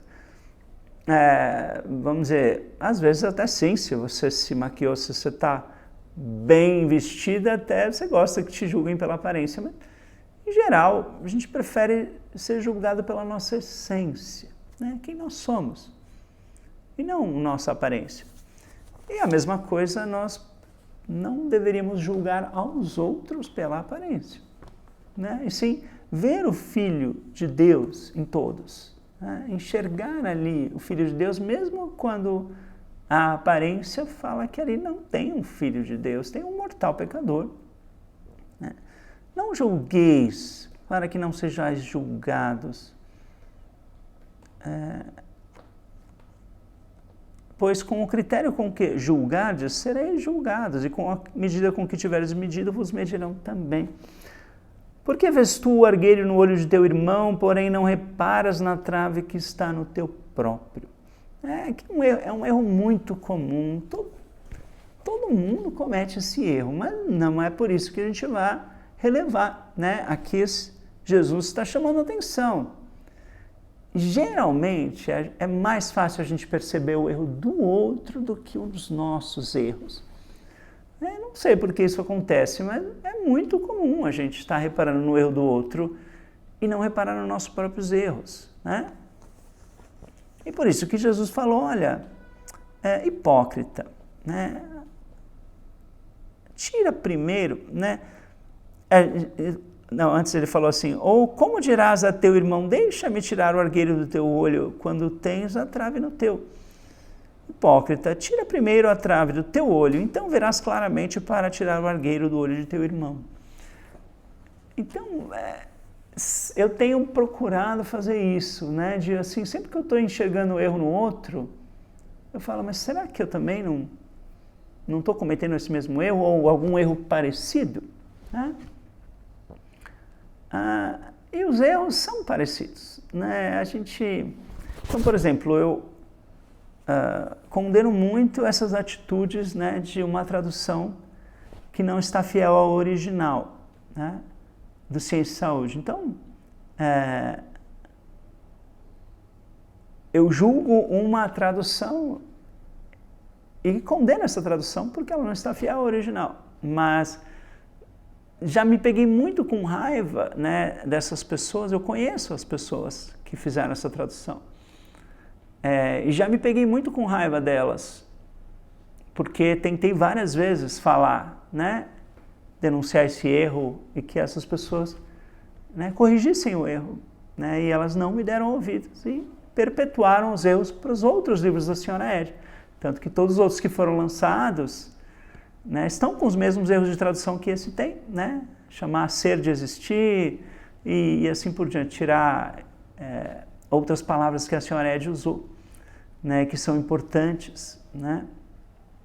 Então, várias vezes eu me pegava com raiva dessas pessoas. Eu falava, não, mas espera, tá, elas cometeram erros. Que erros eu estou cometendo? Né, eu estou tentando tirar a trave do olho do outro, o argueiro do olho do outro, mas qual é a trave que está no meu, né? E eu fiquei pensando, é a alegação de que existam mentes mortais separadas de Deus que cometam erros, né? Então, se eu estou com raiva delas porque elas erraram, essa raiva já é o meu erro, né? É uma mente mortal com raiva de outras mentes mortais. Então, eu não sou melhor que elas se eu estou com raiva delas. Eu sou igual a elas, né? Porque é a mesma mente mortal que está com raiva e a mente mortal que cometeu erros de tradução e não quis corrigir esses erros ainda, né? Não quis reconhecer que errou e corrigir esses erros. Então, sempre que a gente está com raiva do outro, a gente está errado, porque é a mente mortal que sente raiva e a mente mortal que comete erros. Então, se o outro cometeu um erro, nós estamos com raiva do outro, nós estamos cometendo um erro. Então, por estar com raiva, então nós temos o argueiro, a trave no nosso olho e queremos tirar o argueiro do olho do outro. Então, é muito importante a gente estar alerta, né? Eu tenho focado muito nisso. Né, eu tenho compartilhado aqui com vocês. Sempre pergunto, eu sou uma mente mortal com raiva de outra mente mortal? Não. Eu sou uma mente mortal magoada com outra mente mortal? Não. Minha mente é a mente divina. Mente divina não está com raiva, mente divina não está com ódio, não está com mágoa. A mente divina está acima do erro. Tanto dos erros de tradução, quanto da raiva, quanto da mágoa, quanto da decepção. A mente divina está acima de todo erro. E a mente divina é a nossa mente. Então, quando a gente assume a mente divina, daí sim a gente está fazendo o que é certo, né? Enquanto estamos nessa base de mente mortal, com raiva de mente mortal, decepção, isso tudo é mente mortal, né? E daí eu fico alerta e falo, não, minha mente é a mente divina, eu amo a todos, né? É uma mente que é toda amorosa. Então, em vez de julgar e ficar com raiva do outro, eu amo o outro. vejo a imagem e semelhança de Deus no outro e em mim, né? Não me considero um mortal magoado, um mortal com raiva. Isso é uma falta de amor para comigo mesmo, se eu achar que eu sou esse mortal, né? Em Romanos 12, 3, porque pela graça que me foi dada, digo a cada um dentre vós que não pense de si mesmo além do que convém. Antes, pense com moderação, segundo a medida da fé que Deus repartiu a cada um. Eu penso que aqui provavelmente ele está falando com os romanos a não serem presunçosos, egotistas, né, de se acharem superiores aos outros. Então não pense além do que convém, né? Aqui é justamente um ego se exaltando, né? E às vezes o ego se exalta, né? A gente se acha melhor que os outros. E às vezes a gente se acha pior que os outros, né? Então aqui a gente pode substituir não só além, como aquém. Então, não pense de si mesmo aquém do que convém, né? Não pense que você é menos que um filho de Deus, que você é um mortalzinho com defeitos, né? Pense que você é a imagem e semelhança de Deus. Pense que o outro é a imagem e semelhança de Deus. Então você não é melhor que o outro, você não é pior que o outro. Você é igual. Todos os filhos de Deus, né, refletimos a mesma natureza divina, as mesmas qualidades divinas. Somos um com o mesmo Pai. Então a gente não vai pensar nem que a gente é melhor, nem que a gente é pior, né? Nem além, nem aquém do que se convém, né?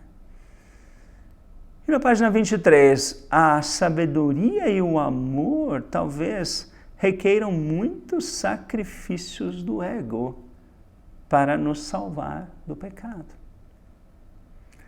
Isso, sacrifício do ego, pode se manifestar de várias maneiras, mas como eu dei o exemplo, parar de acreditar que eu sou um ego separado de Deus, com raiva de outros egos separados de Deus, isso é um sacrifício do ego. Estou sacrificando esse mortal separado de Deus em troca da minha identidade espiritual como imagem e semelhança de Deus, como a expressão infinita do amor infinito, né? E o amor infinito não tem raiva, não tem mágoa, não odeia, né? Um só sacrifício, por maior que seja, é insuficiente para pagar a dívida do pecado. A expiação exige constante imolação do ego por parte do pecador. Então, sim, né, por exemplo, como esse pecado que eu te falei. Então, estar com raiva do outro é um pecado. Então, uma vez que eu corrigi essa raiva, não é o suficiente, né?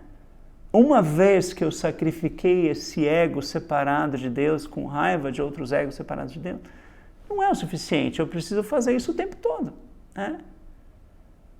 É uma constante imolação do ego.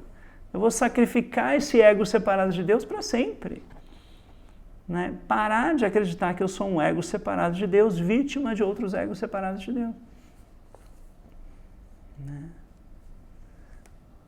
E página 19, toda angústia de arrependimento e sofrimento, todo esforço de reforma, todo pensamento bom e toda ação boa nos ajudarão a compreender a expiação de Jesus pelo pecado, tornando-a mais eficaz. Então aqui ela está citando, né, angústia de arrependimento e sofrimento. Então quando a gente peca, a gente percebe, né, a gente passa por isso. E é justamente sofrimento, eu geralmente grifo a palavra de sofrimento, porque eu fiz uma pesquisa que para mim foi muito importante, né, em como a senhora Ed usa a palavra sofrimento. Porque a gente sabe que ela descobriu e ficou anos trabalhando para dar a ciência cristã ao mundo com o objetivo de diminuir o sofrimento da humanidade. Então a ciência cristã veio para que nós não soframos, abandonemos o sofrimento. Então, mas a senhora Ed usa o sofrimento como algo positivo só em uma circunstância, que é em relação ao pecado. Então, o ser humano, né, ele pode ou estar feliz com o pecado ou triste com o pecado. Então, por exemplo, uma pessoa que está ali começando a usar drogas, geralmente ele está empolgado com aquelas drogas, né? Até que depois aquilo começa a cobrar um preço, ele fica viciado, né? E daí ele fica infeliz com aquela situação, com aquele pecado. Se arrepende, né? Então, essa angústia de arrependimento e sofrimento. Agora, enquanto ele está feliz com o pecado, ele não vai querer abandonar o pecado. Ele só vai querer abandonar quando ele está triste com o pecado, né? Então, nesse sentido, o sofrimento é positivo. Por quê? Porque ele vai ser o start para o nosso crescimento, né? Se a gente não está feliz com o pecado, a gente vai ter vontade de abandonar o pecado e crescer espiritualmente, se voltar a Deus, né? Então, geralmente, o sofrimento é um gatilho para que a gente se volte a Deus com todo o coração, né? Então, isso se aplica a tanta coisa. Eu vou dar 2 exemplos aqui que me ocorreram, né? A gula. A gula é um pecado muito comum, né? Tanto que as pessoas até esquecem que é pecado. É você tá reconhecendo como a comida ou a bebida é o bem, né? E você quer mais ou mais e mais desse bem na matéria, né? Então, tem pessoas, né? A maioria de nós domina a gula, e a gula tem o seu lugar no humano, né? A gente vai querer um docinho, a gente vai querer comer uma coisa gostosa, a gente sente vontade e tudo, e tem o seu lugar no humano. Agora, quando a gente deixa ser engolido pela gula, daí ela que nos domina e não é nós que dominamos a gula. Daí que ela passa a ser um pecado mais evidente, né? Porque nos traz malefícios, né? De engordar, de às vezes passar mal, né? Então, vamos pensar nesse... Eu, por exemplo, quando eu sempre costumo comer em restaurantes por quilo, né? Então, era muito comum eu ver ali aquele buffet cheio de comida e querer pegar a mais do que eu deveria, né? Então, eu fazia um prato ali, eu quero experimentar isso, quero aquilo, deixava a gula me dominar e fui ver o prato, pesava um monte, daí eu comia aquilo, daí às vezes sentia pesado e sentia que não estava em equilíbrio, em harmonia, né? Estava comendo a mais que deveria. E ficava triste, ou seja, um arrependimento por ter me deixado levar pela gula. Até que eu fui crescendo espiritualmente, ficando mais alerta, né? Então, agora eu tenho ficado muito mais feliz por estar manifestando esse domínio. Então, eu vou num restaurante, em geral, tenho pego sempre uma quantidade correta, que não é de mais nem é de menos, e como me sinto bem, me sinto feliz comigo mesmo por estar dominando a gula, né? E manifestando esse equilíbrio do Filho de Deus, né? Então, esse arrependimento e sofrimento me levou à reforma, né? Eu não tenho mais cometido o pecado que eu cometia antes, né? Mas se eu tivesse feliz com a gula, comendo pra caramba e não estava nem aí, eu não ia ter me reformado, né? Então, você vê um pequeno exemplo, mas acontece no nosso dia a dia, né? Ou o pecado da raiva, que eu já falei, né? E, esqueci, eu ia dar um outro exemplo. Um pecado comum que é aceitar a crença num poder separado de Deus, né? Então, por isso, toda doença é acompanhada de um pecado, é a crença num poder separado de Deus que está causando aquele mal, né? Então, Um resfriado é a crença de que o frio ou um vírus tenha poder de te causar uma doença. O pecado nosso é acreditar que exista um poder separado de Deus. E na proporção em que a gente acredita, ou seja, que a gente peca, que a gente aceita um outro Deus, um outro poder, chamado frio ou chamado vírus, a gente sofre com esse pecado. E daí, na ciência cristã, a gente vai querer abandonar esse pecado. Abandonar a crença num poder separado de Deus. E isso causa crescimento espiritual. Né? Falar, eu nunca mais vou acreditar que o frio tem poder. Eu nunca mais vou acreditar que o vírus tem poder. Vou dar todo o poder a Deus. Né? Isso é se libertar, né, do pecado. Então, você vê que isso acontece o tempo todo. E, geralmente, quando a gente está lendo isso, a gente pensa nos pecadinhos mais tradicionais, né? Como justamente drogas, bebida, ou coisas assim, mas se aplica a qualquer coisa, né? E a gente, sem perceber, às vezes, né, comete esses pecados. E o remorso por haver feito o mal é apenas um passo para a regeneração e o mais fácil de todos. Né? Quer dizer, várias vezes eu senti remorso por ter comido demais, mas era só um passo. Né? O passo seguinte, o grande passo que a sabedoria exige é a prova de nossa sinceridade, a saber, a regeneração em si. Né? No meu caso, parei de pôr muita comida no meu prato, pus só a comida correta, né? Uma quantidade adequada para mim. Né? Não me deixei levar mais pela gula. É um dos exemplos, né? Justamente. Cada um de nós deve estar sempre pensando, né? Será que eu estou pecando? O que eu posso melhorar? Né? Em alguma área da nossa vida, né? E aqui tem um trecho interessante. Para esse fim, somos postos sob a pressão da circunstância. Né? A tentação nos incita a repetir a falta. E teve algumas vezes que eu repeti essa falta de comer demais. Né? O sofrimento vem como resultado do que fizemos.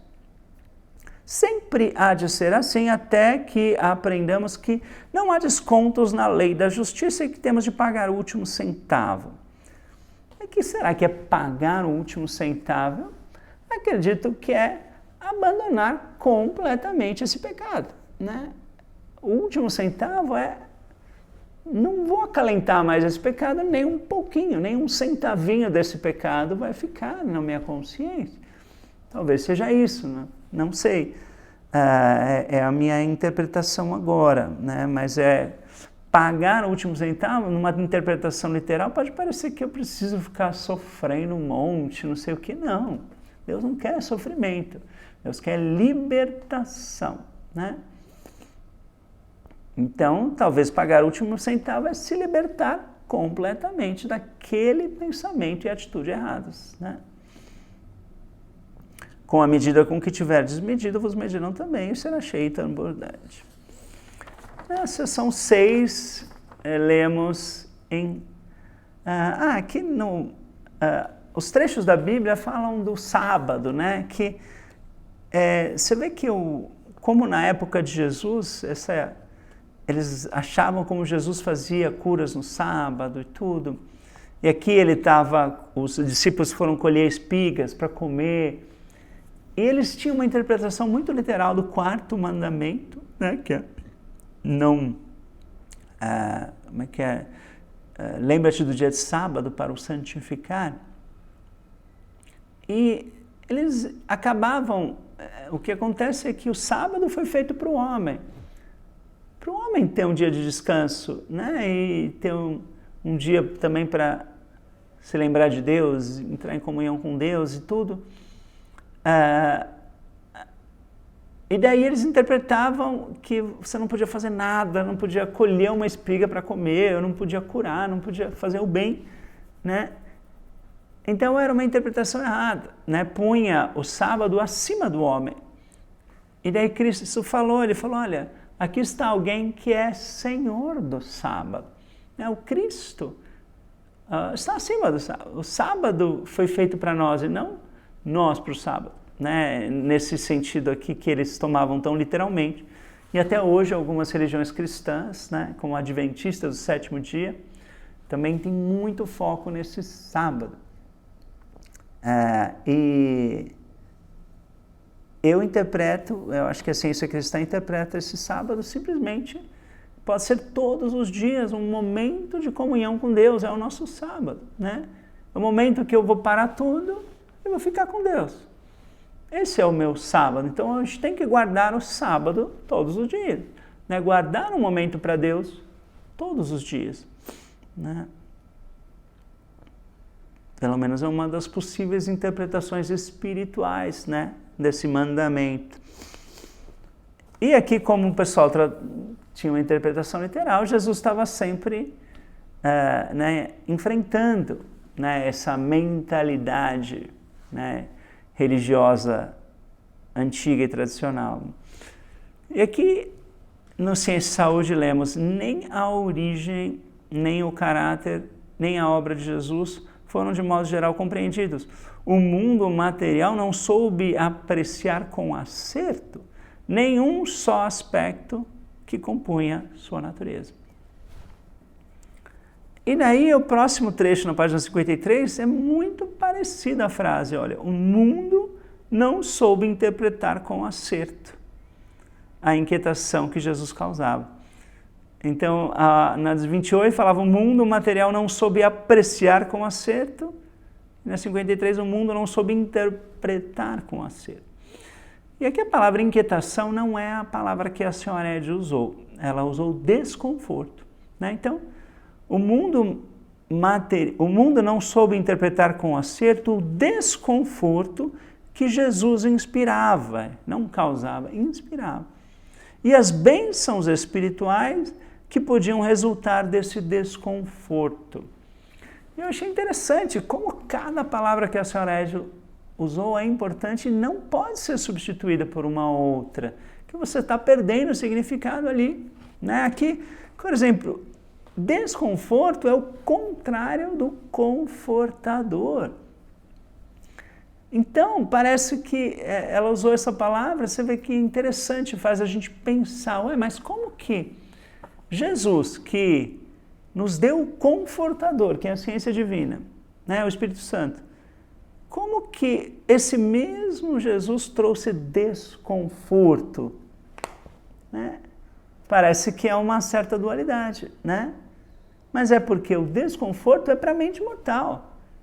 Quando a mente mortal está confortável com o erro, com as suas crenças, e vem a verdade e fala, olha, isso é tudo errado, né? Isso causa um desconforto à mente mortal e um conforto ao nosso verdadeiro ser. Né? Fala, quer dizer que a doença e o pecado são errados, não fazem parte de mim? Isso é confortável ouvir isso. É isso aqui Jesus falou, né? A doença e o pecado não fazem parte do seu ser, né? Então, se você está apegado ao pecado, isso é um desconforto. Agora, se você quer desapegar do pecado, isso é um conforto, né?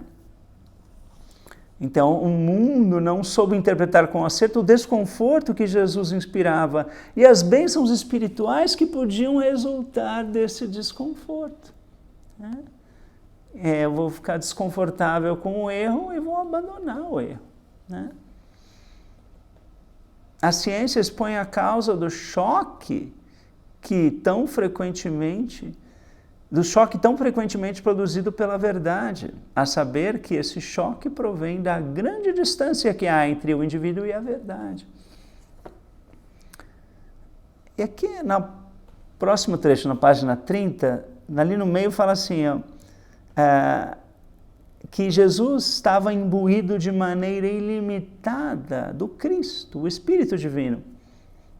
Né? E é importante a gente pensar, orar, eu estou imbuído de maneira ilimitada do Cristo, o Espírito Divino. É uma oração para nós mesmos. A gente não está imbuído de maneira limitada, sim, de maneira ilimitada do Cristo, do Espírito Divino. Na página 497, né, é uma das... esqueci o nome desses estatutos aqui, os artigos de fé da ciência cristã, que acho que agora tem um outro nome, mas de qualquer forma eles são 6 estatutos, né, que são como um resumo ali do que a ciência cristã expõe, né, e que nós acreditamos. Né? Então, reconhecemos a obra de reconciliação realizada por Jesus como evidência do eficaz amor divino, que desdobra a unidade do homem com Deus por meio de Cristo Jesus. Então, eu gosto muito do eficaz amor divino, né? Porque tem tanta coisa que o amor divino faz. Né? Uma delas é expulsar o medo da nossa consciência. Então, o amor expulsa o medo e o amor é eficaz em expulsar o medo da nossa consciência. E o medo é a base da doença, a crença e o medo. O amor divino é eficaz em expulsar o medo. Né? O amor divino é eficaz em satisfazer toda a necessidade humana. O amor divino é eficaz em corrigir e governar o homem. O amor divino é eficaz em nos inspirar, nos guiar, nos governar. Então, muito bonita essa frase. E na página 23, a expiação é uma questão difícil na teologia, mas sua explicação científica está em que o sofrimento é um erro do senso pecaminoso, que a verdade destrói. E que tanto o pecado como o sofrimento finalmente cairão aos pés do amor eterno.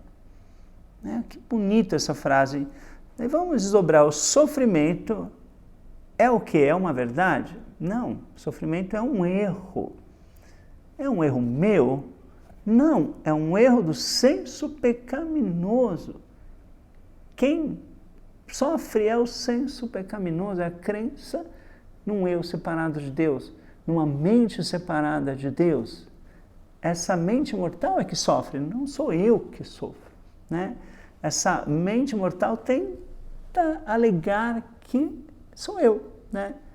Que fala, eu sofri, coitadinho de mim. É a mente mortal falando, se disfarçando de nós, mentindo que essa mente mortal que sofre somos nós. Né? Mas não é.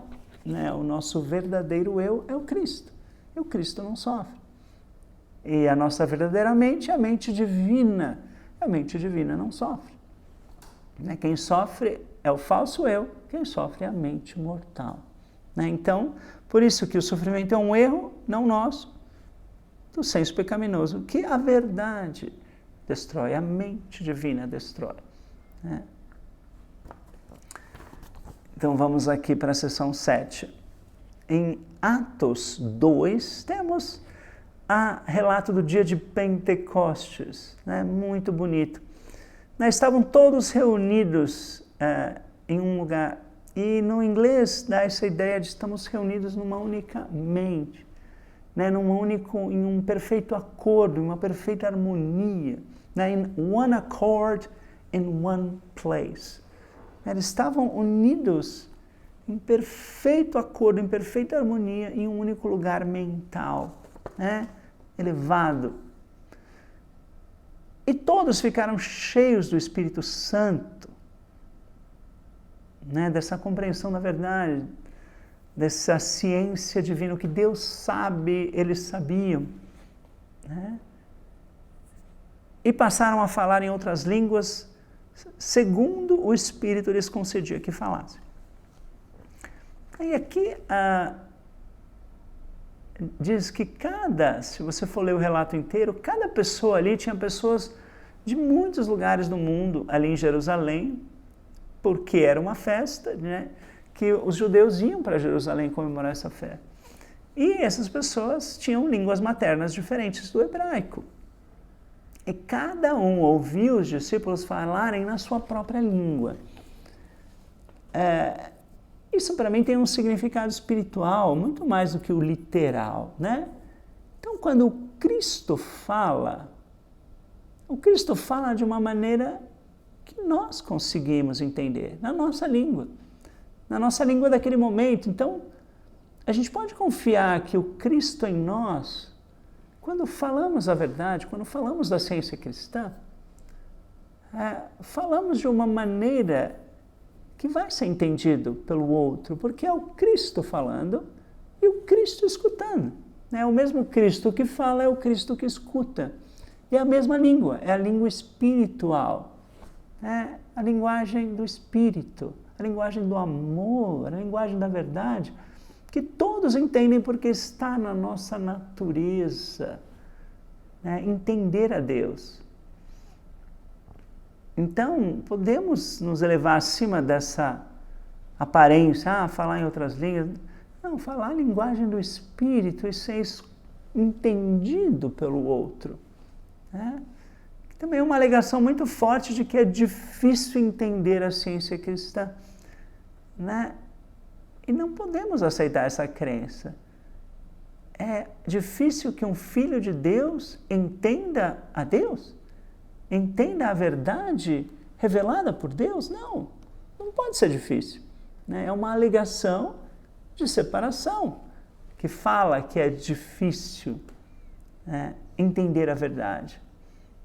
Assim como todas essas pessoas entenderam ali a linguagem do Espírito, cada um de nós pode entender a linguagem do Espírito exposta em ciência e saúde. Porque o ciência e saúde é uma tentativa de traduzir a linguagem do Espírito em linguagem humana.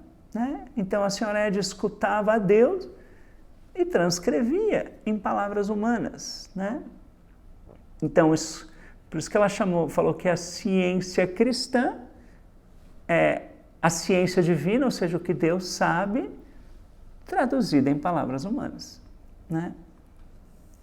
E cada filho de Deus tem a perfeita capacidade de entender essa linguagem espiritual de ciência e saúde. Assim como eles entenderam a linguagem que os apóstolos falavam, porque era a linguagem espiritual. E daí Pedro falou para todos, arrependei-vos. E mesmo ali no meio das pessoas tinha a alegação do erro infiltrado, porque muitos entenderam e ficaram maravilhados, outros já começaram a caçoar dos discípulos, dos apóstolos. Eles estão bêbados, estão falando besteira, E Pedro levantou e falou, olha, ninguém está bêbado aqui não, é 9 horas da manhã, A gente está simplesmente, aqui está se cumprindo uma profecia das Escrituras, de Joel, em que todos receberão o Espírito de Deus, E daí ele continuou num discurso longo ali e falou, arrependei-vos, ou seja, mude o seu jeito de pensar, cada um de vós seja batizado na mente de Jesus Cristo. Batismo na ciência cristã é purificação pelo Espírito, imersão no Espírito. Então, cada um de nós seja imergido, ou seja, purificado pelo nome, pela natureza de Cristo. Então, todos nós somos imergidos ou purificados pela natureza divina. Somos batizados sempre que estudamos a ciência cristã, É um batismo espiritual. A gente está purificando o nosso pensamento com a natureza divina, com o nome de Cristo, com a verdade que Cristo mostrou. A gente está se imergindo nessa verdade, sendo purificados por essa verdade. Para a remissão dos vossos pecados, e recebereis o dom do Espírito Santo. E os que aceitaram a palavra foram batizados, havendo um acréscimo naquele dia de quase 3.000 pessoas. É muito bonito esse fruto. Imagina, 3.000 pessoas escutando a verdade, sendo tocados pela verdade. Mostra que essa verdade não tem limites. E, por coincidência, eu até pensei, no mês passado, eu atingi 3.000 seguidores no meu Instagram pessoal. E fiquei feliz de estar atingindo ali 3 mil seguidores, mas eu comecei o meu Instagram em janeiro de 2018. E agora, setembro de 2025, eu atingi 3 mil seguidores. Então eu demorei 7 anos, quase 8 anos, para ter 3 mil seguidores. E eles tiveram 3 mil seguidores em um dia. Mostra como aqui o poder do Cristo, né, era forte. Né, atingir 3 mil seguidores em um dia. É uma comparação interessante, porque hoje essa ideia de seguidores, né, é muito forte nas redes sociais. E aqui continua falando dos apóstolos, né? Diariamente perseveravam unânimes no templo, partiam pão de casa em casa, ou seja, pão, né, a verdade, eles compartilhavam a verdade de consciência em consciência. Né? O pão é verdade, partir o pão é compartilhar a verdade, casa é consciência. Né? Uma interpretação espiritual ali. E tomavam suas refeições, ou se alimentavam da verdade com alegria e singeleza de coração. É o que a gente faz todo dia, a gente se alimenta da verdade na Bíblia e Ciência e Saúde e se alegra. Né? E na página 46, lemos seus alunos, né, discípulos, então receberam o Espírito Santo. Isto quer dizer que, por tudo o que haviam presenciado e sofrido, foram despertados para uma compreensão mais ampla da ciência divina, isto é, para a interpretação e discernimento espirituais dos ensinamentos e das demonstrações de Jesus, o que lhes deu uma tênue percepção da vida que é Deus.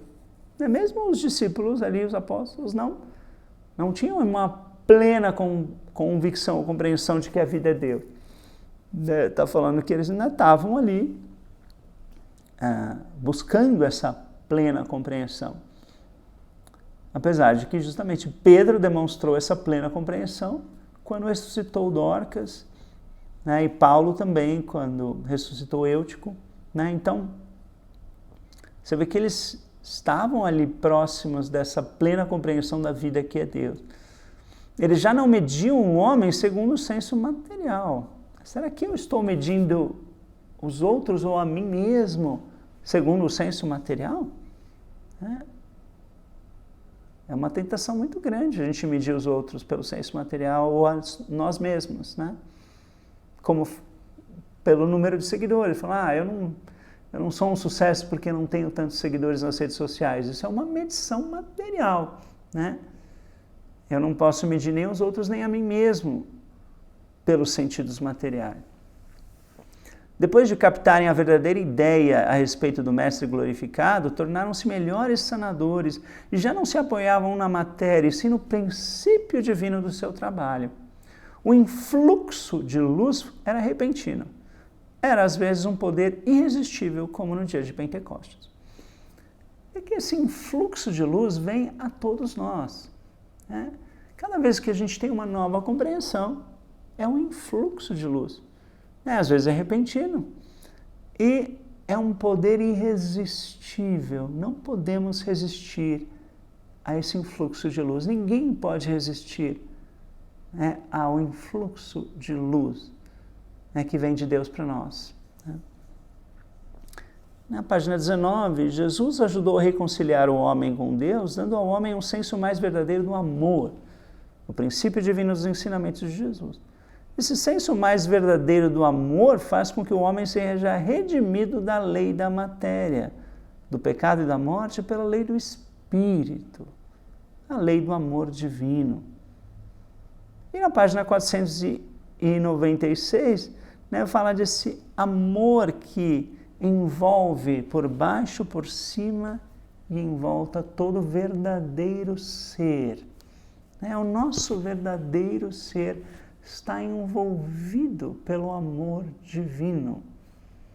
Está acolhido, abraçado, protegido pelo amor divino. Cada um de nós.